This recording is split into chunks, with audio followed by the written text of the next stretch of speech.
आपण पाहत आहात सत्यदर्शन न्यूज। अभिनेत्री आणि मॉडेल पूनम पांडेचे गर्भाशयाच्या कॅन्सरने निधन।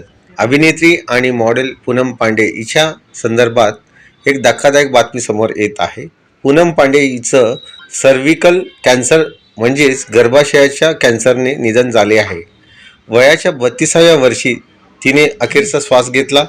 पूनम पांडे हिच्या निधनाच्या बातमीला तिच्या टीमने दुजोरा दिला आहे।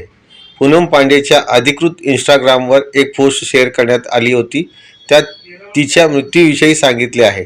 2011 मध्ये झालेल्या cricket club world cup final मॅचच्या आधी पूनम पांडे ही सर्वाधिक चर्चेत आली होती। दरम्यान 2013 मध्ये नशा या चित्रपटातून पूनम पांडे हिने बॉलिवूडमध्ये पदार्पण केलं होतं। या चित्रपटात तिने शिक्षिकेची भूमिका साकारली होती, जिचे तिच्या विद्यार्थ्यांसोबत शारीरिक संबंध असल्याचे दाखवण्यात आले होते।